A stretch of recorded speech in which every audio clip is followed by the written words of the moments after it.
Welcome to our channel friends. இன்றைக்கி நம்ம டேஸ்டியான ஹெல்த்தியான ஒரு சட்னி ரெசிபி தான் பார்க்க போகிறோம். அதுதான் முள்ளங்கி சட்னி. முள்ளங்கி நம்ம சாம்பாருக்கு யூஸ் பண்ணியிருப்போம், ஒரு சிலர் பொரியலாக கூட பண்ணுறாங்க. இன்றைக்கி அதை வச்சு ஒரு சட்னி எப்படி பண்ணுறதுன்றதை நம்ம பார்க்கலாம். முள்ளங்கி டயபெட்டிக் பேஷண்ட்டுக்கு ரொம்ப ரொம்ப ரொம்ப நல்லது ஃப்ரெண்ட்ஸ். அதனால் இது டயபெட்டிக் பேஷண்ட்டுக்கு மட்டும் இல்லை, வெயிட் ரெடியூஸ் பண்ணணும்னு நினைக்கிறவங்களுக்கும் இது நல்லது தான். முள்ளங்கி உடம்புல இருக்க கெட்ட நீரை வெளியேற்றுறதுக்கு ரொம்ப ஹெல்ப்ஃபுல்லாக இருக்குது. சரி வாங்க நம்ம முள்ளங்கி சட்னி எப்படி பண்ணுறதுன்றதை பார்க்கலாம். ஃபஸ்ட்டு அதுக்கு தேவையான பொருட்கள் என்னென்னு பார்க்கலாம். நான் முள்ளங்கி சட்னிக்கு ஒரு 2 முள்ளங்கியை பீல் பண்ணி கட் பண்ணி வச்சுருக்கேன். 15லேருந்து 20 சின்ன வெங்காயம் வச்சுருக்கேன். ஒரு 6 வரமிளகாய் எடுத்திருக்கேன். அப்புறம் ஒரு 5-6 பல் பூண்டு எடுத்திருக்கேன். அப்புறம் 1 ஸ்பூன் கடலைப்பருப்பு, 1 ஸ்பூன் உளுத்தம்பருப்பு, 1 கைப்பிடி கொத்தமல்லி, 1 கைப்பிடி கருவேப்பிலை. அப்புறமா இது கூட கடைசியாக ஒரு 5-6 பல் தேங்காயும் கொஞ்சம் போல் புளியும் எடுத்திருக்கேன். அதை நான் இங்கே மென்ஷன் பண்ணல, கடைசியாக மென்ஷன் பண்ணியிருக்கேன். ஃபஸ்ட்டு ஒரு பேனில் எண்ணெய் ஊற்றிக்கோங்க ஃப்ரெண்ட்ஸ். இப்போ இருக்கிற பொருள் எல்லாத்தையும் தனித்தனியாக நம்ம வறுத்து எடுக்கணும். ஃபஸ்ட்டு வத்தலை போட்டு வறுத்து எடுக்கணும். லைட்டாக வத்தல் ரொம்ப போட்டிங்கன்னா கருகிடும், அதனால் லைட்டாக போட்டு எடுத்துக்கோங்க.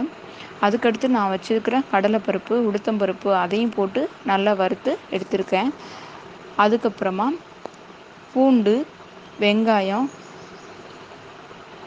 தக்காளி எல்லாத்தையும் போட்டு எடுத்துருக்கிறேன். அப்புறமா கடைசியாக அதுக்கப்புறமா முள்ளங்கி போட்டு முள்ளங்கி தனியாக தான் ஃப்ரெண்ட்ஸ் நல்லா வதக்கணும். நல்லா முள்ளங்கி வதங்கிடுச்சா எப்படின்னு டெஸ்ட் பண்ணி பார்க்கறதுனா, நீங்கள் ஸ்பூனோ இல்லை ஃபோக் ஸ்பூனோ எதையோ வச்சு நல்லா குத்தி பார்த்தீங்கன்னா அது 2ஆக பிரிஞ்சிச்சுன்னா அது நல்லா வதங்கியிருக்குன்னு அர்த்தம் ஃப்ரெண்ட்ஸ். அது மாதிரி நீங்கள் வதக்கி எடுத்துக்கோங்க. அதுக்கடுத்து நம்ம கடைசியாக எண்ணெய் ஊற்றி தேங்காயையும் புளியையும் ஒரு லைட் ப்ரௌன் கலரில், அந்த வீடியோவில் தெரியுது பார்த்தீங்களா, லைட் ப்ரௌன் கலரில் வதக்குற மாதிரி வதக்கி எடுத்து வச்சுக்கோங்க. அதுக்கப்புறமா மிக்ஸி ஜாரில் போட்டு ஒரு சுற்றிடுங்க. நல்ல ஃபைன் பேஸ்ட்டாக வர வரைக்கும் நீங்கள் அரைச்சி எடுத்துக்கோங்க. தேவைப்பட்டால் நீங்கள் தண்ணி ஊற்றிக்கோங்க.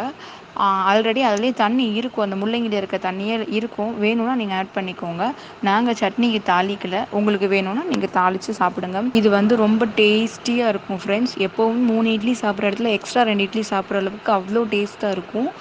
இது நீங்கள் சட்னியாக மட்டும் இல்லாமல் சாம்பார் சாதத்துக்கும், தயிர் சாதத்துக்கும், துவையலாக கூட யூஸ் பண்ணலாம் ஃப்ரெண்ட்ஸ். அவ்வளோ நல்ல அருமையான காம்பினேஷனாக இருக்கும்.